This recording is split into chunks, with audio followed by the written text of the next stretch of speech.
Hi there, welcome to this episode of the Skiff Meetings podcast, the podcast for curious professionals embracing the future of business events. My name is Abiel Neves, and I'm the editor-in-chief of Skiff Meetings.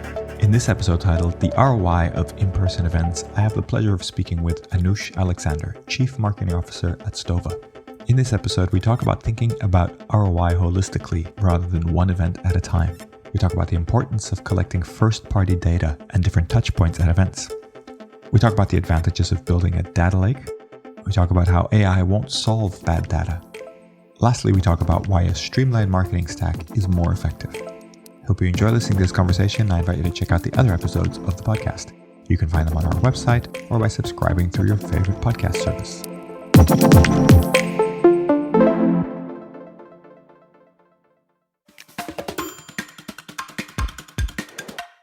Hello, everybody. Welcome to this episode of the Skiff Meetings podcast. Today, I am delighted to be joined by Anush Alexander, Chief Marketing Officer at Stova. Anush, thank you for being here and welcome to the show.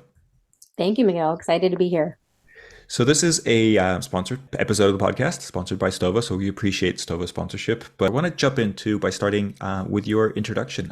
Tell me a little bit about yourself, how you joined Stova. But I'd love to start from a point of when you first sort of connected with the events or the kind of events technology world. And if you want to start earlier, that's fine. But I want to make sure we get that point because I always find it really interesting to understand where you or when really you kind of understood what this world was about.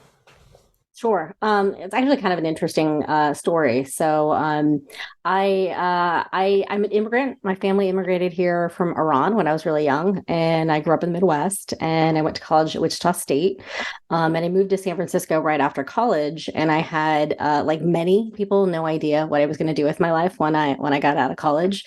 But I got my first job at Del Monte Foods, and it was as a trade promotions coordinator. And in that role, I mostly coordinated events. I had 2 big sales events that I did every year for the organization. I did a bunch of mini events throughout the country, and it was my first role events, and I was hooked. And it was what I knew I wanted to do. It was like my gateway drug into marketing. And I transitioned into B2B marketing after that. I took a lot of event roles early on in my career, event manager, event coordinator roles. So I spent a lot of time doing events. In those days, there wasn't a lot of technology to speak of, right? So there's very little. And then I transitioned into, more senior marketing leadership roles about, 15 years ago. And but my main focus has always been on events, right? It's such a big part of your marketing budget. And so it's always been near and dear to my heart. I think that there's been a little role in like reg, technology and things like that I've had experience with over the years as an event person, as a senior marketer. But I think COVID was the first time where I really became ingrained in what was out there and what was available, and that was due to the massive pivots we all had to take. I was the head of marketing for a tech company at the time, and we had 2 large conferences that we did for our clients every year, and our first one was April 2020, so you can imagine. Great timing. Pure terror, and it was supposed to be in Barcelona, and so we had to make quick pivots, and then we had another very large one that we did domestically, and had to figure out quickly how to do that and how to connect and what technologies were out there. And so it's really kind of it feels like coming full circle, having joined Stova after having had a career that's centered around events my entire life. It's my first entree into the event industry from this side of it, but it's really exciting to be able to market to my peers and to do about something that's really near and dear to my heart. That's a first for me in marketing. I've always been tangential to some other source of technology, but to actually be able to market something I know and is something that's important to me has been a really fun ride for me so far. That's fascinating. So Yeah, I mean, kudos to Stova for selecting someone with such a lot of experience in events to then do marketing for a technology platform. So that's a very refreshing approach, right? You're not sort of having to learn the audience. You know the audience. Right, You just have to figure out. I mean, there's a lot of other stuff to figure out, but at least the audience you're pretty comfortable with. right, right. Exactly right. So when you explain to friends and family who aren't in the industry, what do you tell them? Like, how do you explain your job and how do you explain how the industry works? Yeah, it's interesting that you asked me this question because it's something that, when you start a new job, you're always trying to figure out how best to articulate it. And I think the easiest way that I've found to tell people what I do is that we help companies connect and expand their communities through the power of events. And my company helps provide the technology they need to build and run and expand their events. So that's generally how I've been able to connect those 2 points, like why events, right? And then what do we do to actually help support that? Great. Now Stova, of course, is I don't know exactly how long it's been. Probably a year now with the new name, just about, It right? is just coming up on a year. We announced at IMEX Vegas last year, and IMEX Vegas is coming up again in a couple of months. So Yeah. yeah, it's almost a year. And of course, you have those meeting play components, the Eventry components, and Event Core, probably a few other bits, but those are the kind of three companies that have come together to kind of make Stova. And of course, you have experience in the in-person side of things and the virtual side of things. How's it going? Because there's a lot of different components, and you're having to make this all kind of match up together. I mean, is it as you expected? Is it kind of is it what are the challenges? I guess is probably the best way to face that.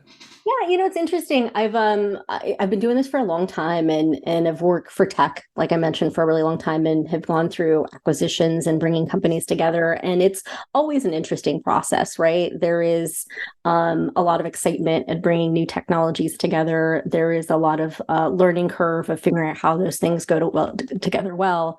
Bringing in clients and other parts of your organization to really help figure out how to make that as usable for your clients and for your prospective clients as possible. And so a lot of it's exactly what you'd expect in that process, right? There are upsides, there's challenges. There are a lot of, integrations. There's a lot of changes that come with those types of mergers and acquisitions, but it's been really exciting. And I think it is, really interesting timing that these three organizations came together, right? With the shifts that we've seen happen in the event industry and being able to have such strong footprints in both on-site and virtual, but also to have this kind of great platform that's got all of these other components to it from, venue sourcing all the way through to analytics, which is so important, and some of the things that we've built out around that.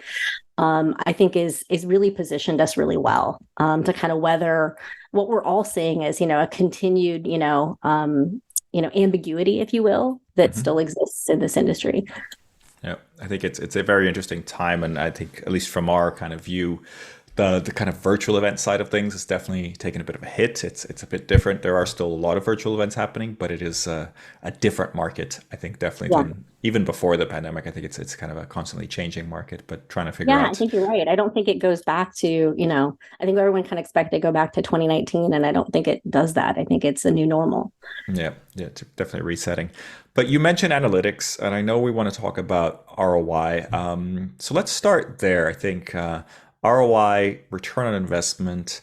How do you think about return on investment? I mean, obviously, with your past career in events, you must have been analyzing how successful they were, and then I think during the pandemic, we got used to sort of the minute, the detail that you could get from analytics of kind of virtual events. With in-person events, it's slightly different. But let's start at kind of trying to chip at the big topic of ROI wherever you want to start. Oh man, I mean, listen, again, as a senior marketer, the number of times I have to hear what's your ROI on said program a day, I could probably relate to everyone in your audience that has to answer this question. And the amount of gymnastics you have to go through to try to get to quality information. So I don't know, I look at ROI particularly, across my marketing programs. This isn't always just event specific, right? There are so many connecting parts of this. And I think, where you looked at ROI 10 years ago and it was very, let's call it siloed to like, I did this program this is the number of things I got, and here's the direct result. Whereas now you're really looking at the interconnectivity of all of the different things that you do and what impact that has and what incremental impact that has on your overall ROI.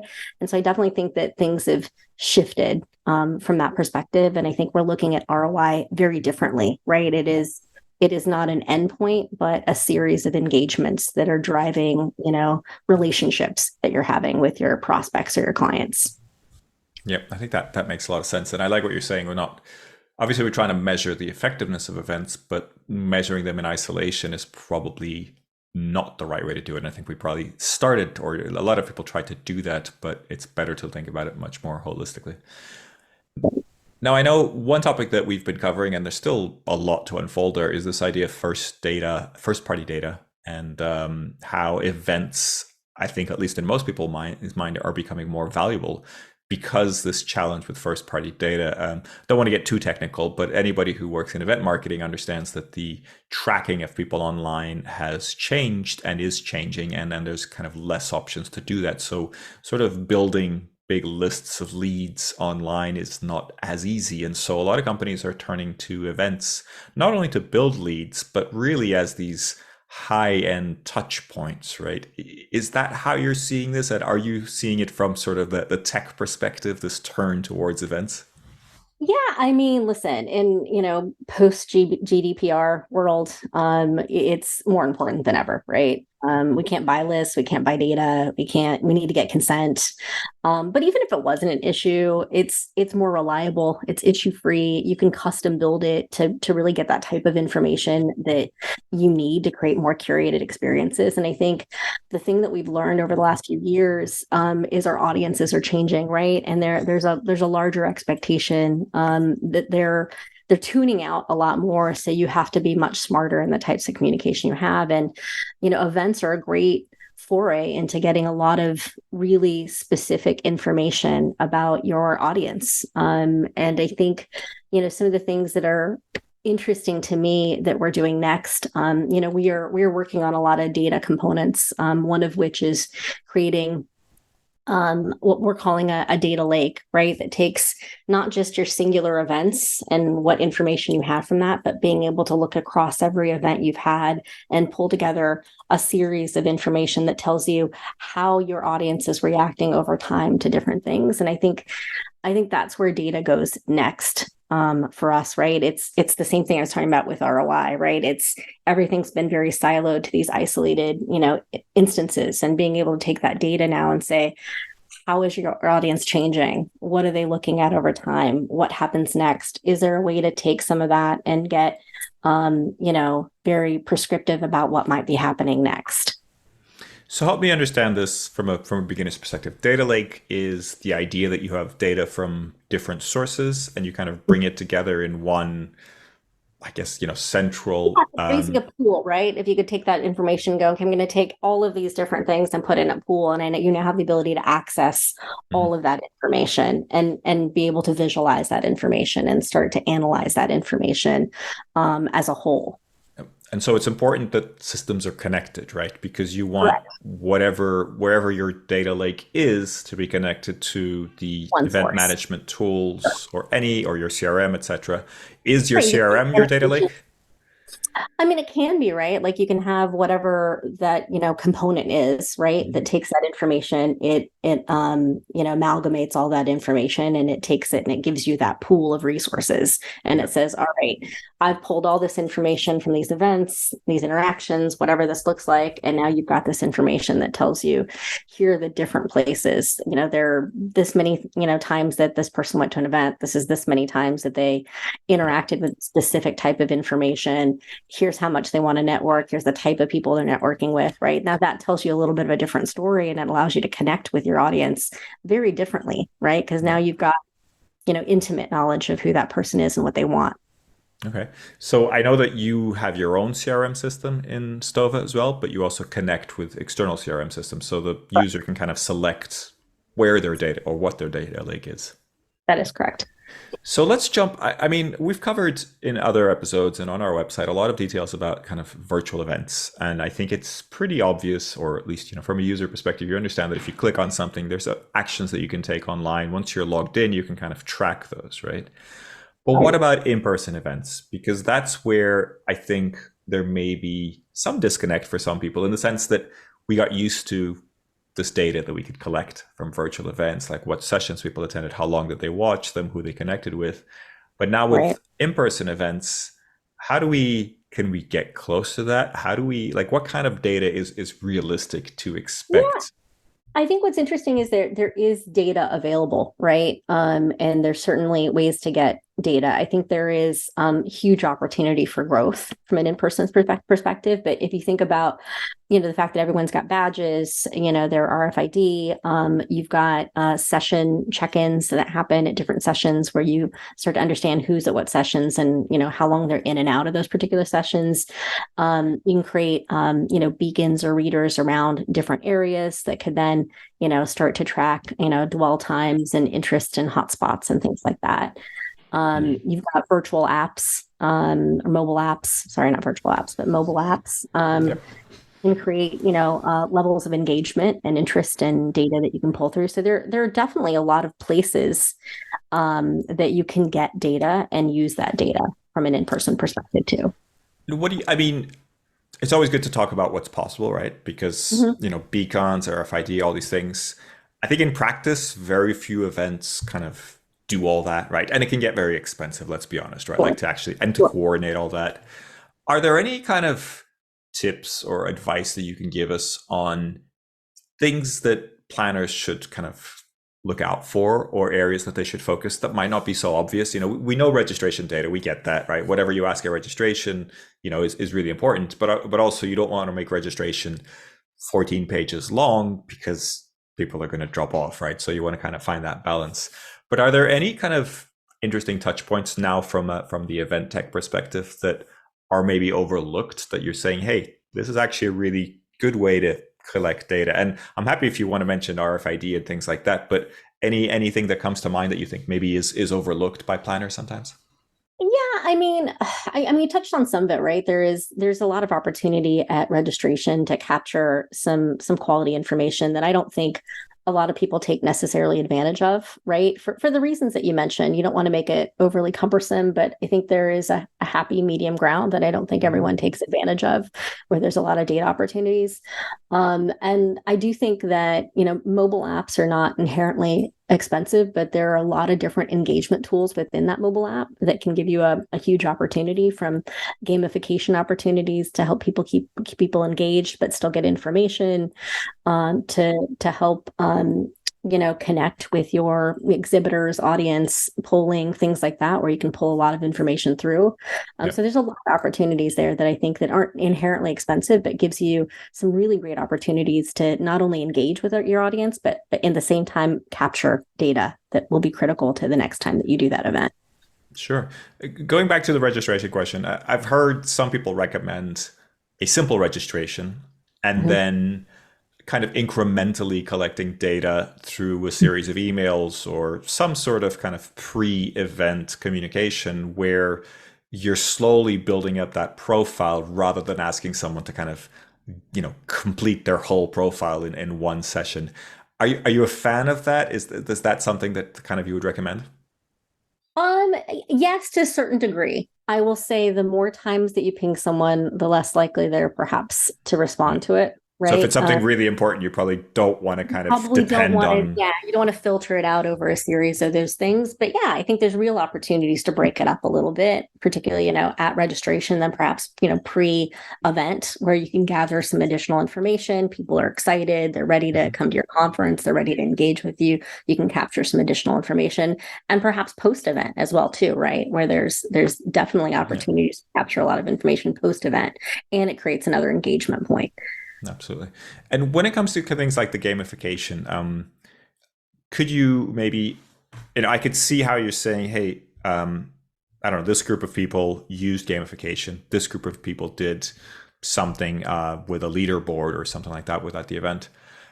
Do you have any advice for how to kind of use that afterwards, right? Because I always find like, yes, you have this data from gamification, but then how do you use that in a constructive way? Because obviously there's privacy. You're not going to like know exactly like the messages or anything that people have exchanged, but hey, these people went into gamification or any other example. How do you then use that in terms of data profile? And is there like a marketing campaign that you can start, or are there things that you can do with that information afterwards?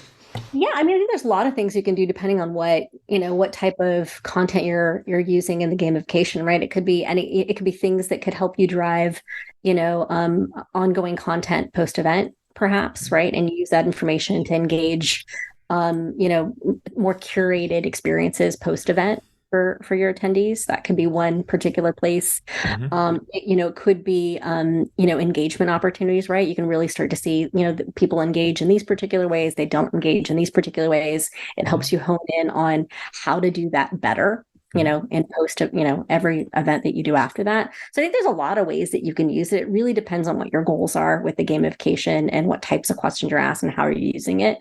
But I think if you have a clear goal in mind, right, ahead of time, right, I'm using gamification for X, and then I'm going to use the data for this, right? I think sometimes, and I'm 1,000% guilty of this, by the way. So I'm not, this is no judgment on anyone else. I think we do things because we know we need them, right? Without a clear view on why we're doing it and what we're going to do with it afterwards. And I think that's where we get lost with the data afterwards, because we've got this data, but we didn't really have a clear view on what we were planning. Yeah, absolutely. No, and I think that's the thing we want to avoid, right? I think that's always the challenge. I think the famous phrase is just because you can doesn't mean you should. Right. And if you can build on that and kind of put processes in place for what you're going to do with that data, I think that's the best scenario, right? Yeah. Yeah. So I think part of what I'm really getting at is this idea of personalization, right? I think we kind of set the bar pretty high, or there's this like all these impressive things that we could potentially do with personalization. Let's start with just the concept of personalization. When we talk about personalization for event tech, what are we talking about? And then maybe you can talk about what's possible, or maybe what you've seen that really works well. Oh, that's a really good question. I don't know that I have a lot of great examples of what I think works well, right? I think that what's I've seen work well so far are things like creating, custom tracks for your attendees, right? You can really start to get very curated in the types of content that you're not only developing, but you're providing the pathway for your clients. The other place where I think personalization has worked really well is in networking opportunities, right? And really getting to a place where you're getting enough information about both parties to really connect them at a level that's valuable for both parties, and not just, oh, great, I've matched this exhibitor up with this attendee and this is great. So I think those places are where I think I'm seeing the best results. I think there's huge opportunities still to come. I think, the consumer side of marketing does this really, really well. B2B has never really figured out a way to do it as well as consumer side has. Yeah. And I think that there's huge opportunities for growth in that perspective. And I'm excited to see what comes next. But, and part of that is just the types of data. Like I said, I don't think we've always captured enough of that to start to make those decisions, where consumer just does this great job of like, Amazon knows everything about me. It like gives me 50,000 things that I wouldn't even have thought for myself to buy. But so they do that really well. And I think that there's potential for that. I think we just need to start capturing the right information and not be afraid to ask, which I think we sometimes are.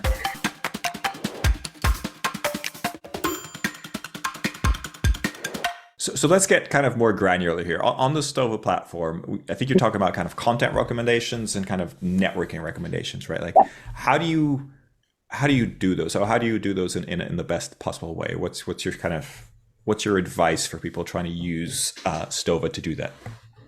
Well, again, same thing as before. I think you need to have a perspective on what you're trying to do so that you've captured the right information, right? Mm-hmm. So if your goal is networking and you know that there is a certain way that you think either your audience wants to connect or you want your audience to connect for a better experience, capturing that right information, getting the right data at the outset, there are AI algorithms in our platform that can help connect based on those parameters.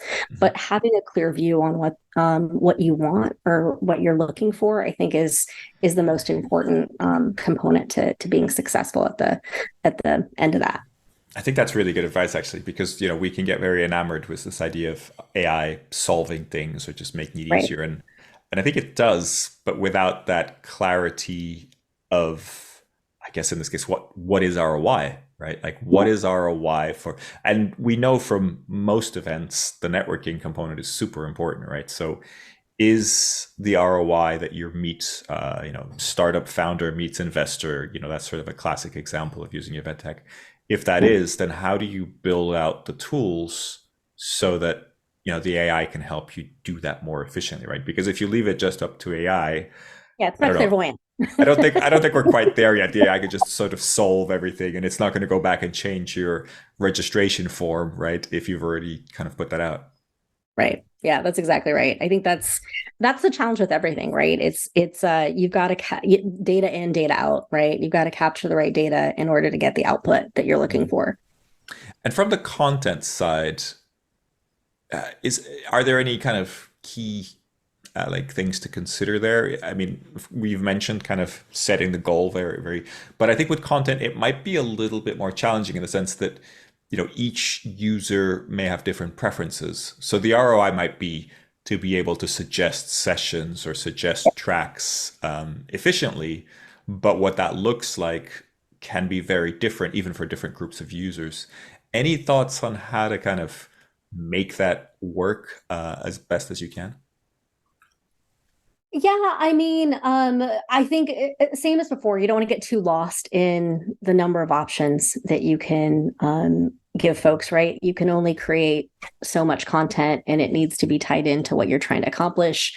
There's that there's that constant balance as a marketer of I'm doing these events for a business purpose, right? But you're also looking to engage your audience and create better experiences for them. And so you're always trying to make the content both valuable but tied back, right? And trying to figure out how to do that in a Mhm. way that you aren't confusing either yourself or your audience is always the balance, right? So I think less is more in some of these cases. So really trying to understand what you're trying to accomplish and how to get there and how to get the information you need from your clients and provide that experience for them. I know I feel like I keep saying the same thing over and over again, and it's probably just my own experiences, but having a clear view always of what you're trying to get to Yeah. is going to get you a better result in the end. And like I said, I feel repetitive in saying that, but maybe it's my own neuroses that is driving that No, I conversation. completely agree. And, I was recently on the Stova podcast as well.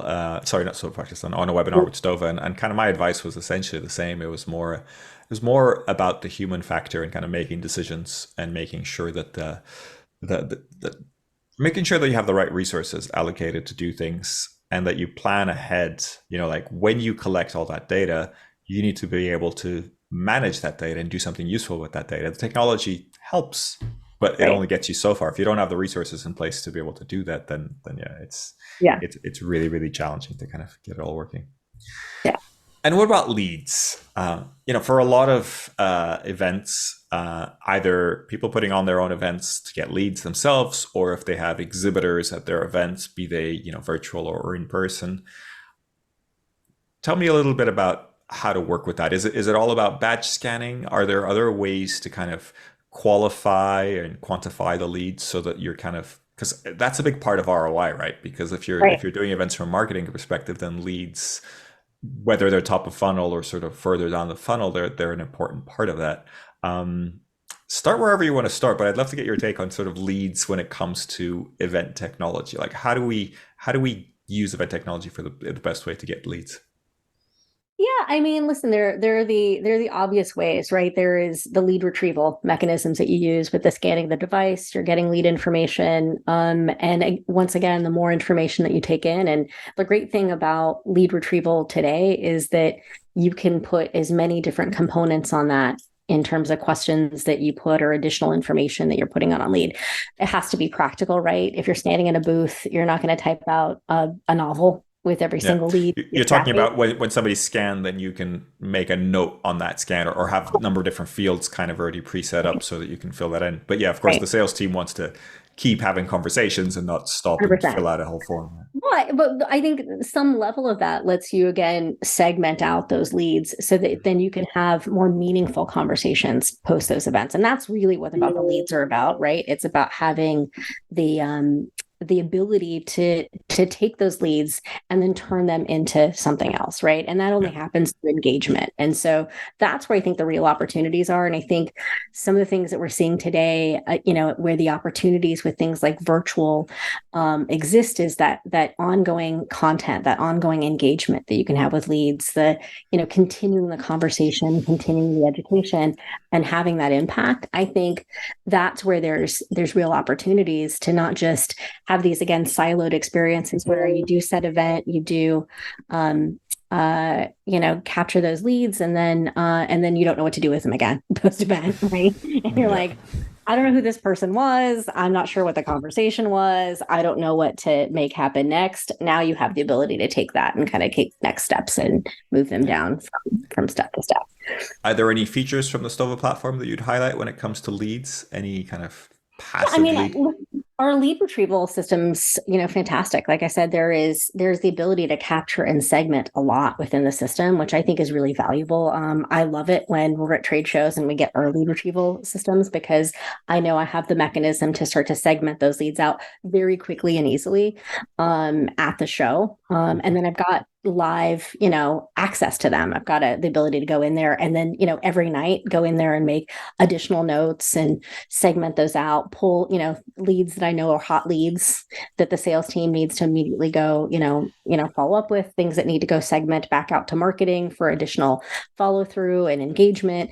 That I think is really valuable, being able to just on the fly, be able to pull those, because, the hot leads are hot leads. The longer you sit on them, the less likely you are to actually have anything come from them. So being able to segment those out quickly, being able to have that follow through, having that live access to them means that there's a chance that those turn into, quality business for your organization.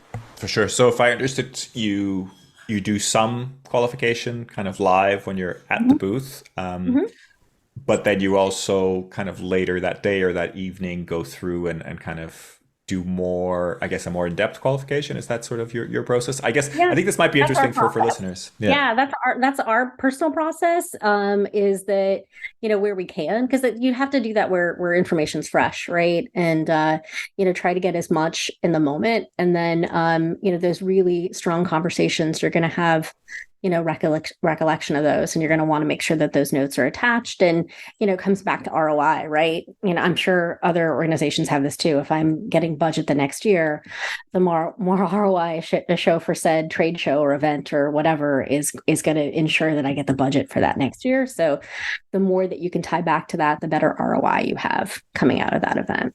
Yeah. And is that your advice, I guess, for making it manageable?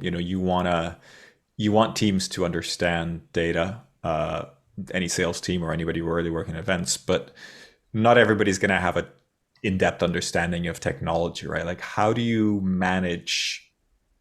best manage that? What's your advice to clients essentially? Yeah, I mean, you can only manage what you track, right? So you start there. You can manage what you track. You start small and work your way bigger, right? Today I'm going to figure this particular thing out. I'm going to manage it. I'm going to track it. Once I, have excelled at that particular thing, I'm going to continue to expand on whatever data I'm capturing and how I'm using that. Yeah. Again, speaking for myself, I tend to, want to boil the ocean at times rather than just focus on, meaningful experiences and meaningful points of data that I can actually use. And that's how it makes it manageable for me, is really just trying to hone in on 2 or 3 things I'm trying to accomplish with every particular campaign or event or whatever that is, and then capturing the data to help me get incrementally better at that every single time. I think that's excellent advice, not trying to do everything with all data in one go, right? And especially when you have multiple people in a team and then different sources of data. I think that's really important. Yeah. What's your advice for meeting professionals that are really looking to master this idea of data management? That's a really good question. I would say like everything, it's trial and error, and don't be afraid of the error part of the trial and error, because that's where you learn the most about what you're capturing and how it works and how you can manage it. So that's probably my best advice is don't be afraid to try something new. Don't be afraid to get out of your comfort zone when it comes to trying new data capture, or you know pivoting that information in a different way to see what results you get from it. I think that that's Mhm. where I learn the most, is through the 1,001 mistakes I make, is one successful outcome that will take me on to the next one. And that's been my experience with data, is I've done a lot more wrong than I've done right, but it gets me better every single time. Yeah, I love that. And so, I mean, the Stova platform is, a kind of all-in-one platform. You have pretty much anything that anybody could want for events in one platform. There's obviously other ways to do that. You can connect through APIs and things like that to different platforms. But tell me a little bit about the advantages that you see, particularly in data management, because I think that's a really key thing about having a sort of larger system that can do a lot of different things rather than trying to connect different systems. Yeah, I think like with any marketer, right? Like your marketing stack is only as good as the components that you have within it, right? And the less components, the easier it is to capture that data. And event tech is no different. So being able to have all the information that you need, from the content to how you've built that event, and then the attendees that you've had engaged with it, and the leads that came out of it, the exhibitors you had, not just for, again, that siloed event, but across your event portfolio. I think one of the changes I've seen personally for events over the last few years is, when I started in events more than a few years ago, I won't say how many years ago, it was very, I did this event, I got the information, right? And I think that the change we now see is that you can and should look across all your events to see how those things tied together and what that looks like. And I think that's the advantage of using, a platform like Stova, where you have the ability to kind of build event after event after event and start to see that data over time and what that looks like in a year, 2 years, 3 years, 5 years. How are those things changing, and how are you changing along with it? And how are your attendees changing as a part of that? I think that's where the data becomes really compelling. And that's where, trying to, you know, do integrations to get there works, but it's very different when it all just houses in one place. Not to mention just the complexity of having to manage 4 or 5 vendors for an event, right? Absolutely. And I think that's where kind of a single system really kind of shines in many ways, right? You have that kind of like single place. And also in terms of learning how to use the system. I think Yeah, that's also key, exactly right? right. Yeah, that Exactly right. onboarding several different platforms, and Yeah, then well, that's like somebody a in the nightmare. team is an expert in one platform but not in another. It Yep. becomes a Yep. really big And you got challenge. those things have to play together, right? In the sandbox too, which is, Yeah. sometimes great and sometimes not. I'd like to zoom out a little bit. I think we were talking about data and ROI, and I think it's super interesting topic, and I'm glad that we were able to dive in. But any kind of things that you would like to see change in the industry? And I have one suggestion, but I think I'd love to kind of get your thoughts anyway. But as a whole, as an industry, what could we be doing better, and what would you like to see change? I think the one thing I'd like to see change, maybe, and I always speak for myself, right, as a marketer and event person when I say these things. So this isn't judgment on anyone else. Is I think we need to open ourselves up to change a little bit more than we have in the past, right? It's an industry that has not progressed as much as it could. COVID obviously forced some change, and we're seeing that continue. And I think there's a massive amount of opportunity that we just aren't realizing yet in the event Mhm. space. It's such a big part of our budgets. It's so important to what we do, and I just want to see us like really start to expand and really accelerate from a technology perspective. I think there's really exciting times ahead for this industry, and I'm excited, and I hope everyone grasps that in the same way that I am, or that I hope they will. Yeah, change is it's always challenging, right? Change is tough, and I think for a lot of people it is tough. But there's a lot of benefits potentially from change. My suggestion was kind of similar to that, but you've mentioned a few times this idea of not focusing on events as sort of the one thing or single kind of occasions, and thinking about events more holistically and thinking about several events and kind of consistently kind of mapping that out. That's not always easy, right? Because from an event, from a logistics perspective, from a sort of planning perspective, it's a big rush, right? You're really trying to get this one thing to work, and then you might have to do a completely different event for another client or another part of the company or whatever it is, and then you're sort of coming back to the same event or same series of events, like a few months later or whatever it is, or maybe a year later.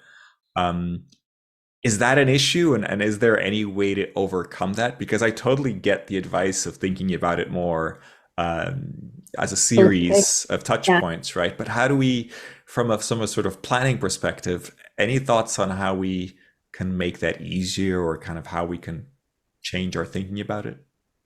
Yeah, I mean, I think it's a few different things, right? One is the technology itself, right, can really help enable that and help support that process and really help start to show the value of incrementally changing your events over time. I think practically, right? I think again, having been in that role as an event person, it is all hands on deck, every single one, and it feels like you're kind of screaming into every single event, and it's hard to get out of your way enough to be able to say, all right, outside of the crazy schedule that I have, I need to stop and think about like how this is going to, impact the next event and what types of things I need to get to so that I'm seeing change over time, and how am I looking at how these things connect. And so that's really important, being able to, kind of get out of your own way enough to be able to do that. And I know that's not always easy, right? You don't always have enough staff. Sometimes, you're being challenged to throw an event together in a time period that seems insurmountable. And now, event planners are dealing with last minute reg and all sorts of things that are making that even more difficult. So I think technology can really help support that. And I think there's an opportunity for, as you see platforms like us that are much more holistic, that lets you tie things together, let you pull that data together, will actually let you, start to track those events over time as a series and not as a one-off. But I think that's the biggest challenge. Is it's a mindset change to a certain perspective. And I'm starting to see that with a lot of our clients, right? I definitely see this as there are a lot of clients out there that are really looking at these as more of a series of events, and really, organizing themselves from that perspective. So I think that there's changes happening, but I think fundamentally that's been the challenge, is just not enough heads at it. And so you're focused on the things you can focus on. Yeah, that makes sense. And there is a lot of staff shortages in different areas, so that's always a challenge. But I think it's interesting what you're saying, and also this idea of the data lake kind of increasing, right? When you have more data, when you can see more patterns, when you kind of see more analytics, tell you more, then you see the benefits, and hopefully that kind of mind shift changes so that you can look forward to collecting more data and to having more kind of event data coming in. Yeah, the head of development for our VP of development for our company calls it data liberation, which I love. I love that term. It's liberating your data so that you can use it. Yeah, absolutely love it. Anush, I think you've covered a lot of different areas. Is there anything else that you want to cover in terms of ROI, data, and kind of in-person events? No, this has been a really fun conversation. Thank you, Miguel. You're very welcome, and thank you for being on the podcast. So last question that we ask all our guests is to recommend somebody else that should be on the podcast. And I would ask for recommendation, but also if there's anything in particular that you think we should ask them about, I think that would be really fun. Meg Fazy of Phase WD is fantastic. She is one of the people she's like, I call her my event guru. I call her all the time, and she's given me a lot of perspective on the industry. She's seen a lot. She's been in the industry for a long time. I think what's great about her is you can pretty much ask her anything. She's got a particular expertise around sponsorships, which is an interesting conversation to have today, but she's got such a varied experience in events and event technology that I think she'd be a fun guest for you to have on. Perfect. We'll definitely get in touch with Meg and make it happen. So I look forward to it. Anush, it's been an absolute pleasure. Thank you for joining us today, and thank you, Stova, for sponsoring the podcast. And listeners, hope you enjoyed that conversation as much as I did. And please tune in again next week for another episode of the Skip Meetings podcast. Thank you.